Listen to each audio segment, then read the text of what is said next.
Welcome to your weekly inspiration. I'm Joey Sampaga. And I'm Kathy Beckman. Hi, Kathy. Hi, Joey. It's rainy.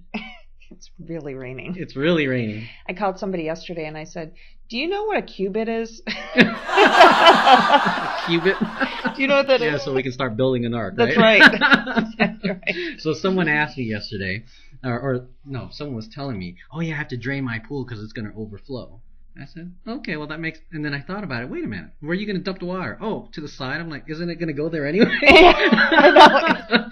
Okay, so we're talking today about making transitions. Yeah. Yes. I don't know about you, but almost everybody that I talk to these days says that they're going through a transition. Their life is really changing, for better or for worse. But everybody feels like they're going through a transition. So I wanted to address it. Possibly most importantly so that people know that they're not alone, because every time I tell people, almost everybody that I talk to seems to be going through a transition. Yes. You can see them almost physically relax and go, oh, when you know that you're not alone, there's security in numbers. It's not just me.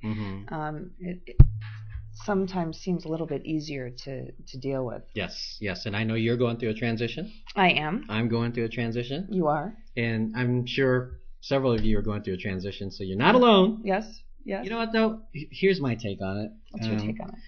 Transition, I think throughout life, we go through a lot of transitions. And I think the transitions, whether it's from, and not just physically, but anything else from, your elementary school to middle school to high school to college to a career to a different career to another different career or different hobbies. But I think that without transitions, we start to feel stuck. Yeah. And we feel kind of dead inside. Yeah, and you don't grow. Yes, you don't grow. So in my opinion, there's nothing wrong with transitions. And I know that it might be uncomfortable for some people because they're so used to one thing, right? Like whether it's a job or a career, and them having to move somewhere else is going to be a hard transition because you're so comfortable here with the money that you're making, right? Or we're comfortable. Now you're moving to somewhere else, and usually the transitions, every time we make transitions, it seems like we're moving closer to what we are truly destined to want to do.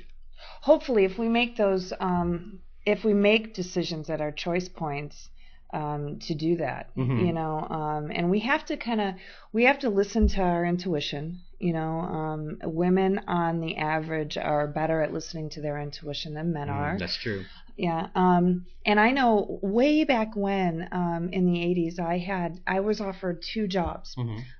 They were each for banks. Okay. And one I was promised a higher salary and a more rapid possibility for advancement. The other one didn't offer me rapid advancement. It offered me less money, but something in my inner gut said, go with option B. And I mean, everything in my being. So I was like, okay, I'll go with option B. It didn't make sense on paper, but, because I worked there is the reason that I'm actually in Arizona today. I ended up meeting the guy that I got engaged to, moved out to California, moved here. Had I not done that, there's a really good chance I would have never moved out to Arizona. Sure. And, met some really amazing people along the way. Yeah, there's a reason why God allows things to happen in a certain way. Yep. Right? Yep. And you and I both came from the same company several years ago. Yep. JDA Software. 7 to 10 years ago, right? Yep. JDA Software, and we were in the IT business. You're now in the real estate business, and also teaching classes, doing seminars, which is great. If you haven't been to her stuff, you need to go to her seminars. That's only because he teaches with her. Just kidding. and same thing here. I'm in the mortgage business, and I also do seminars and I do teaching. But without our IT background, we wouldn't be able to do well what we do now. Exactly. And we learned so much along the way. I mean, in IT, I was a project manager, and I really learned to hone a lot of the skills that I already had, but it also allowed me to work with people from literally all over the world, learn what they're doing in their countries, and all those different things that from our background that helps us move forward. That's right. Yeah. And one of the things that I wanted to talk about, too, I mean, we both one of each of our passions is technology. Yes. And I know you're the same way that I am. If I have a new software package or if I'm working with graphics, I can be working on it for hours and not even notice that it's like 1 or 2 o'clock in the morning because I'm having a blast doing it and time just flies by. But it's one of those things that I love doing, you know. And when folks are talking to me about the fact that they're going through transitions, one of the things that I always tell them is, you know, well, this is a great time to sit back and dream about your absolute perfect life. Take money out of it, take your current circumstance out of it, and really think about what you love to do and what your passion is. Sure. And I was talking to a girlfriend of mine a few weeks ago, and she said, you know, Kath, I don't think I have a passion. And pardon me, but I said, I call bullshit. I go, yeah, you do. And one of the exercises that I took her through was to think back to when you were a child. And what did you love to do as a kid? Because typically when we're children, those God-given gifts, those God-given talents, and our passions come out. And that's how we spent our time. And she was like, Kath, I didn't really do anything as a kid. And I'm like, you did something. Yeah. I said, just think about it. And she's like, well, all I really did was I used to walk down to the creek or in the meadow and I just hang out. And I'm like, okay. I said, well, mentally walk back there again. Did you go there to escape, or were you going there because you really enjoyed yourself? And she's like, you know, I actually really enjoyed it. I really felt comfortable, blah, blah, blah.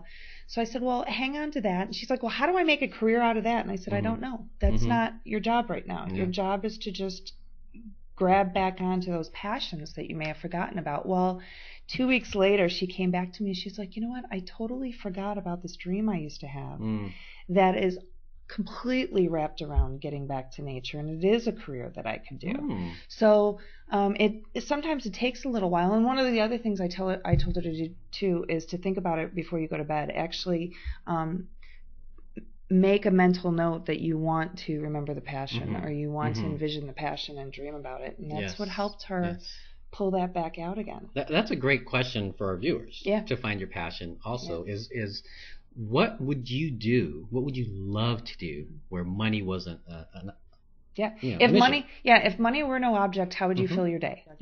And you get past the whole, okay, I'd sit around, eat bonbons, and not do anything. How would you fill your day? How would you be productive? Because all of us have this inner need to be productive, and we need to be a productive part of society. So what is that thing that you would do?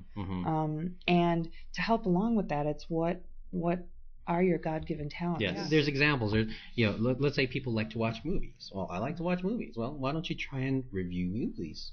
Review movies, right? You and I, we talked that when we were younger, we liked to entertain people. Right? Look at what we're doing right now. Yes, look at what we're doing. You're, again, have nothing to do with the entertainment business. Right. But we're finding it in our industries to entertain. When we teach, when we do instructions or seminars. We're on stage. Yes, we're on stage. And we don't just sit there and go, here's point 1, point 2, Bueller. We go out there and we give it our all. Yeah, and hopefully we entertain and we go out there, and I know what after a 1 to 2 hour seminar, I'm pooped for the rest of the day because I let it all out. See, and we've talked about this before. I am, after we do a class, you're all pumped up. I am pumped up. I am so jazzed that, and even people, like, if they talk to me afterwards, I'm talking really fast. I'm so excited. I had such a great time doing the class. Yeah, see, I'm the opposite. I love it. I put all my energy into it, and then after I'm done, I'm like, But anyway, find your passions, really find it, and define it. Define yourself through your passions. Yeah, and you know, and if you're having any difficulty with that, you've got our contact information, and if you're finding this on YouTube, you can always post a comment right on YouTube, and it'll get to us. So if you need help with that, let us know. We're here for you. That's right. Yeah. So, until next week. Dare to dream. That's right. Have an inspired week. Bye. Bye.